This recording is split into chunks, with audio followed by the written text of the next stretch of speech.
बिस्मिल्लाहिर्रहमानिर्रहीम बिस्मिल्लाहिर्रहमानिर्रहीम। अज़ान के बाद जो दुआ की जाती है इसके बारे में आप सल्लल्लाहु अलैहि वसल्लम ने फरमाया, मन क़ाला हीन यस्मउन निदा अल्लाहुम्मा रब्ब हाज़िहि दावति ताम्मा व सलातिल क़ाइमा आति मुहम्मदनिल वसीलत वल फ़ज़ीला व बअसु मक़ामम महमूदनिल लज़ी वअद्दह हल्लत लहू शफ़ाअती यौमल क़ियामा। इसके बाद एक लाइन और ऐड की जाती है, ला तुखलिफुल मियाद, यानी तू वादे की खिलाफ वर्जी नहीं करता। तो ये एक तरह से गलत बात है, ये हदीस का हिस्सा नहीं है। ला तुखलिफुल मियाद का जो सेंटेंस है वो कहीं और इस्तेमाल हुआ है, वो इसके साथ नहीं है, दुआ के साथ। और ये एक बदतमीज़ी है अल्लाह को ये बोलना कि भाई आप तो वादा खिलाफ़ी नहीं करते, जबकि वो पहले से ही वो बात आ चुकी है सामने कि अल्लज़ी वादा, कि जिसका तूने वादा किया, व बस ओ मकाम महमूदनिल्लज़ी वादा, कि आपने जो वादा किया है नबी सल्लल्लाहु अलैहि वसल्लम से कि आपको मैं मकाम महमूद पे फ़ायज़ करूँगा, उसका सिंपल तर्जुमा ये है कि अल्लाहुम्मा रब्ब हाज़िहि दावति ताम्मा। उससे पहले ये समझ लीजिए कि मन क़ाला हीन यस्मउन निदा, कि जब भी मौज़न आवाज़ देगा, निदा देगा, और जिसने भी उसको सुना और ये कहा, ये दुआ की मेरे लिए कि अल्लाहुम्मा रब्ब हाज़िहि दावति ताम्मा, ए हमारे अल्लाह और सारी चीज़ों के रब, और ये जो नमाज कायम होने वाली है उसकी अज़ान जो दी जा रही है, बुलावा आया है, वस्सलातिल क़ाइमा, और ये रहमतें जो कायम होने वाली हैं, वहाँ बेसिकली रहमतों का लफ्ज़ नमाज के लिए है। अल्लाह ताला ने कुरान को रहमत कहा है। इसकी लॉजिक ये है कि नमाज के लिए आपको जो बुलाया जा रहा है बेसिकली कुरान सिखाने के लिए बुलाया जा रहा है।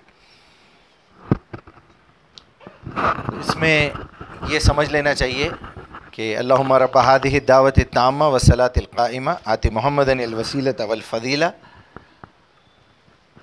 मोहम्मद को वसीला और फ़ज़ीला अता कर। तो सहाबा ने पूछा, या रसूलल्लाह ये वसीला क्या है और फ़ज़ीला क्या है? तो वसीला तो आप समझ सकते हैं कि किसी चीज़ का ज़रिया लेना, कोई एक कॉर्नर पे जाके जाना, कोई चैनल से जाना। वासल से वसल से है उसूल, और अरबी में रसीद को वसल कहते हैं कि मैंने जो पेमेंट दिया आपके और मेरे बीच में ये वसल है, ये रसीद है। तो आप इसको यूँ समझ लीजिए कि एक सेंटर पॉइंट है या एक कनेक्शन का एक ज़रिया है, उसे वसीला कहते हैं। तो आप सल्लल्लाहु अलैहि वसल्लम को जो मकाम महमूद दिया गया है, जिसका वादा अल्लाह ने किया है, वो है जामे कौसर, हौज़े कौसर पे आपका क़याम, वहाँ पर ठहरना। और वो एक ऐसी जगह है रिस्पेक्ट की जहाँ आप सल्लल्लाहु अलैहि वसल्लम के हाथ से जामे कौसर पिए बग़ैर कोई जन्नत में भी नहीं जाएगा, चाहे वो नबी ही क्यों ना हो। तो ये एक अल्लाह ताला की तरफ से दी हुई आप सल्लल्लाहु अलैहि वसल्लम के लिए बहुत बड़ी पोजीशन है, और हम ये दुआ करते हैं। एक लॉजिक अगर इसके पीछे देखी जाए तो वो यही है कि जब बंदा अज़ान सुनता है तो आप सल्लल्लाहु अलैहि वसल्लम ने फरमाया हर लफ्ज़ के साथ, हर लाइन के साथ तुम भी दोहराओ।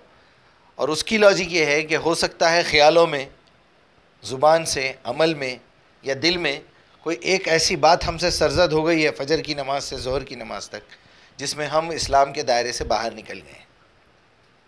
अज़ान के साथ आप अज़ान रिपीट जब करते हैं तो फिर आप हकीकत में समझ के इस्लाम के दायरे में आते हैं। अल्लाहु अकबर, अल्लाहु अकबर, अशहदु अन ला इलाहा इल्लल्लाह, अशहदु अन्ना मुहम्मद रसूलुल्लाह। आप मौज़न साहब बुला रहे हैं, हय्या अल सलाह, आओ रहमतों की तरफ, हय्या अल फलाह, आओ कामयाबी की तरफ। इसके बाद जो दुआ करने की लॉजिक है वो यही है कि कोई भी शख्स थोड़ी सी अक्ल रखने वाला अगर वो अज़ान को समझ भी रहा है तो उसके दिल से ख़ुद ब खुद ये दुआ निकलेगी कि वाकई अल्लाह के रसूल की क्या पोजीशन है, क्या अल्लाह का करम है हम पे कि अल्लाह ताला ने हमको मुसलमानों में पैदा किया और हमको कुरान जैसी नेमत दी, और मोहम्मद रसूलुल्लाह सल्लल्लाहु अलैहि वसल्लम ने ना सिर्फ कुरान को हम तक पहुँचाया बल्कि उसको एक्सप्लेन भी किया और करके भी दिखा दिया प्रैक्टिकल। और उसी की ट्रेनिंग के लिए नमाज कायम की गई है। इन्नस्सलात तन्हा अनिल फ़हशाई वल मुनकर, नमाज इसलिए कायम की गई है ताकि तुमको बेहयाई के कामों से और मुनकरात से यानी नाफरमानियों से रोक सके।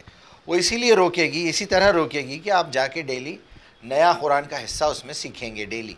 वही चार खुल पे ज़िंदगी गुजर रही, तो हम जैसे के वैसे रहेंगे, नमाज में कोई असर नहीं होगा, ना हमारी ज़िंदगी में कोई तब्दीली आएगी। तो जब बंदा समझ के कोई काम करता है तो ऑटोमेटिकली दिल से दुआ निकलती है।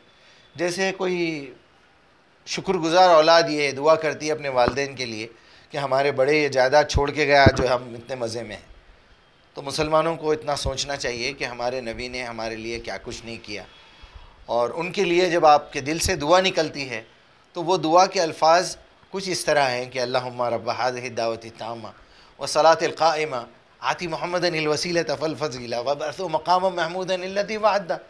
इसके बाद आपने कहा हल्लत लहू शफ़ाअती यौमल क़ियामा, मेरी शफ़ाअत उस पर हलाल हो गई क़यामत के दिन। तो ये है उसकी छोटी सी तफसील, और मुझसे सवाल किया गया था तो मैं अपनी क्लास के दौरान समझा दिया। अल्लाह ताला से दुआ है कि अगर मुझसे कोई गलती हुई हो तो अल्लाह उसे माफ़ भी कर दे और हमारे दिलो दिमाग से उसको डिलीट कर दे। जो बातें मैंने कही हैं अगर वो सही हैं, वो सच्ची हैं, वो हमारी ज़िंदगी पे असर डालती हैं, तो हमारे दिलो दिमाग में उसको सेव कर दे। अस्सलाम वालेकुम।